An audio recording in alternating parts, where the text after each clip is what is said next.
So here is my design of the learning center, which is called Batik Arts and Crafts Academy. From what you see here is the exterior perspective view of the learning center. So here is 5 of side impression about the Tambak Pontian. The first one is Pontian's landmark with a scenery view, future development.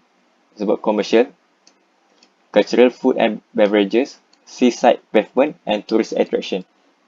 So why Batik Arts and Crafts as a learning center? Firstly, because batik art in Johor clearly shows Javanese and Sumatran influences since Malacca Sultanate era. Batik art craft in Pontian was the biggest contributor to the development of art and craft industry in Johor. Batik can introduce Pontian district to tourists through art and craft. So the last one, Malaysian Batik Day is celebrated every year on 3rd December started from 2021 as appreciation of the Malaysian native art. In the meantime, can sustain the Batik Art Craft Academy. So this is a site context analysis. The first one, the secondary road, the proposed site located at the junction between Jalan Delima 1 and Jalan Delima 2. So it can enter or out from two sides of the site. Plus, it also can attract visitors from the both road. The second one, the neighborhood existing, the site surrounded by youth and tourist nodes, so it also can attract the user to visit the Batik Art Craft Academy. The third one, best view. The proposed site is directly facing the nicest view, which are to the west, and south. The fourth one, greenery. Existing greenery around the property might help to keep the temperature down. The next one, water element. The water element provides efficient cooling, which is added by the prevailing wind. The next one, pedestrian walkway. Sufficient existing pedestrian lane near the site is the visitor to walk through the site. For the last one, existing public parking lots that allow visitors to park their cars outside the site can save space on the site. For the issue, the first one, no proper learning center that specifically focusing on batik arts and crafts in Pontian. For the second one, today young generations are lacking of culture and traditions, knowledge, including in batik making. The third one, youth no longer have interest in batik making as they view it as old-fashioned and no future guarantee. So the fourth one, COVID-19 is far from over and we have to live with it. So the client will be an agency under the auspices of Ministry of Tourism, Arts and Culture, which is Kraft Tangan Malaysia.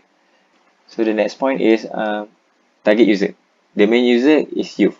So why youth? Youth are creative and explorative to experiment arts and crafts. Youth are tended to create something new. Youth are easy to learn and gain knowledge. Local youth are the one that will shape the Malaysian batik in the future. Secondary user will be a tourist. Why tourist? Tambak Pontian is one of attractive spot visited by tourists. So the second reason is to achieve 2030 Pontian's future development planning and objective in tourism sector. The next one will be make them acknowledge and mesmerize our unique batik art and crafts. So for the last user will be a local. While local open to the local people to generate profit, make them appreciate and proud about batik culture, art and craft. Expose to them that batik art are evergreen and has future guarantee.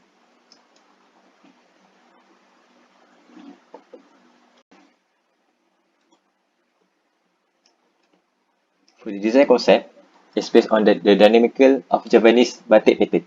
Most of Javanese pattern are dynamic and free-flowing. Even though the pattern is free-flowing, but it still keep the elements of balance and grid. In batik design, every flowing and shape has a story behind it. So here is the element of dynamic pattern. We start with a starting point. We will start with a starting point. and then will be a extend, rotate, and free flowing. So then it will be like this.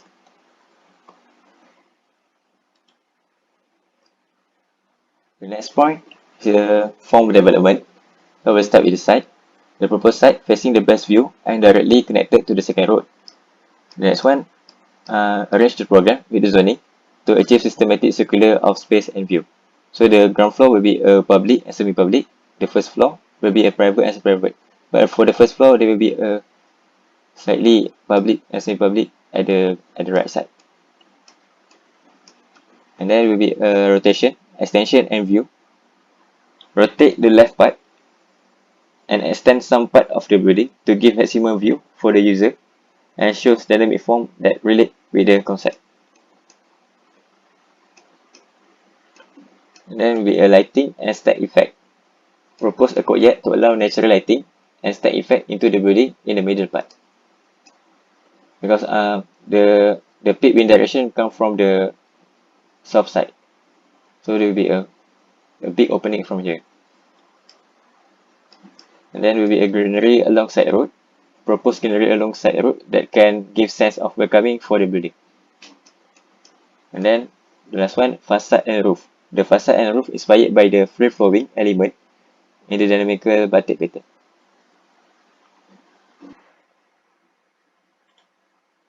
Cool. The next one we jump to the ground floor plan. So um, there will be three ways to enter the building. From the first one from the main entrance here, they will drop their car and they go out.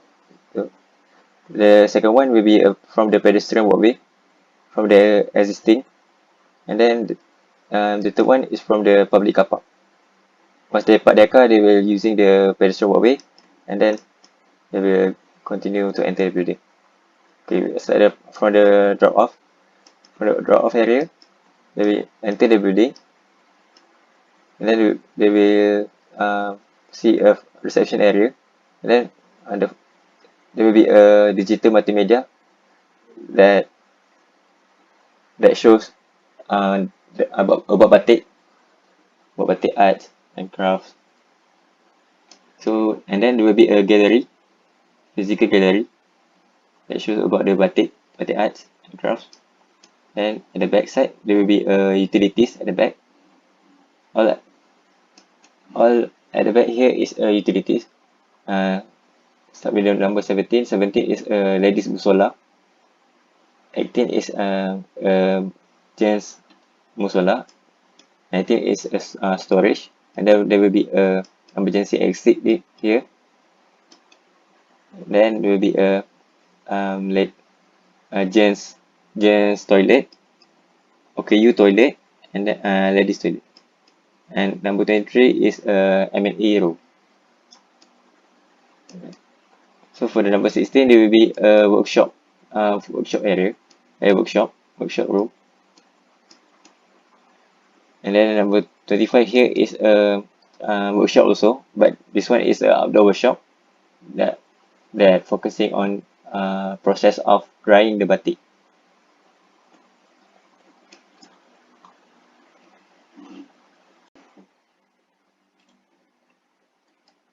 Next one, we go to the first floor plan. The first floor plan, once they arrive at the first floor, they will see a sitting area. Then they will see a classroom, two classroom. This classroom also can be a hall, multi-purpose hall, by fold off the partition wall. Then there will be number 15 is computer room for the graphic design course. Then 16 is a discussion room, open discussion area. Then there will be a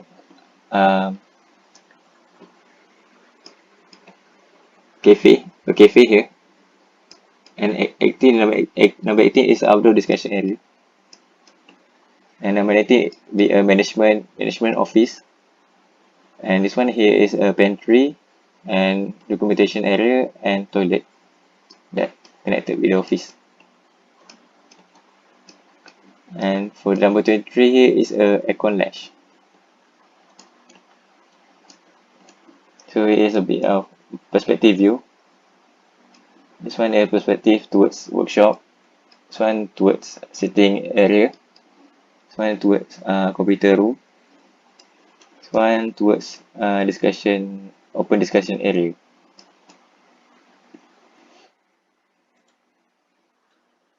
So the next one I will be presenting about the sustainable approach. The first one, start with self-shaded. The building is designed to be self-shaded to increase the flow of the public into the building. And then will be a passive ventilation. The building rotation bring fresh air in and send stale air out. It also be helping reduce carbon emissions. The third one, maintain existing greeneries. Vegetation modulates heat and cools interior spaces as a buffer. Then will be a parametric vertical louvers to allow indirect natural lighting in every spaces. The facade inspired by the free-flowing batik element. So the next one, low impact material using 10% steel, 25% raw concrete, and 65% timber material. These materials are free of harmful substances and resource efficient. And then glulam structure. By using the glulam structure, the raw material is renewable. Glulam can be reused or recycled. In relation to its weight, glulam is one of the strongest construction material. Then high shielding generally provide more natural lighting and easy to achieve thermal comfort because hot air trapped at the very high shielding in a building.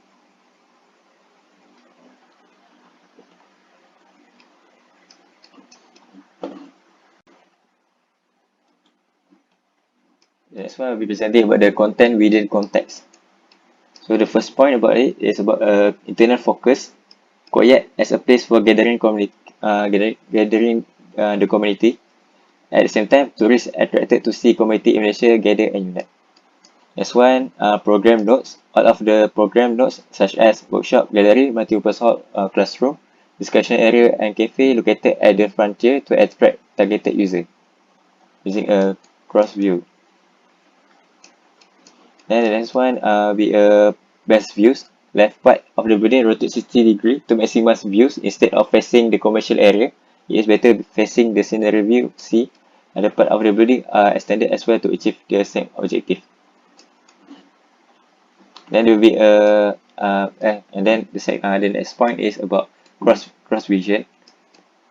From theoretical classroom here at the first floor, they can understand easily because they can see through to the workshop and workshop at the ground floor. And then there will be a Koyak here. In internal space, Koyak play the best role in adapting the cross vision.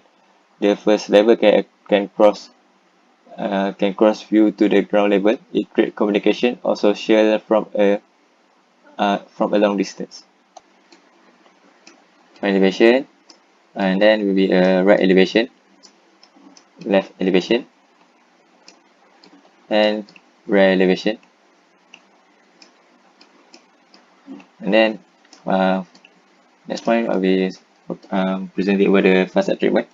There are 5 types of facade profiles on different sides of elevation in response to sun orientation in order to maximize natural daylighting, ventilation and view, minimize direct sunlight and avoid heat gain, plus relate with the design concept. So the first one is temporary facade facing east-west using the canvas membrane. So the next one will be a facade facing east-west direct daylighting. Here.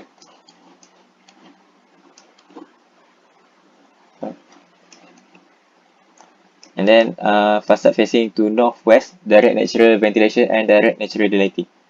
Which is here. The free flowing facade. And then there will be a facade facing to north-south, direct natural ventilation and indirect natural daylighting. And then the last one will be a facade facing to north-south, direct natural ventilation and indirect natural daylighting. So next one about the color scheme. The color chosen based on research about color emotions in youth learning environment. By using a wood material selection helps to learn more effectively whether individually or in groups. So it has four of words that that helps youth learning better. Think that's all from me. Thank you.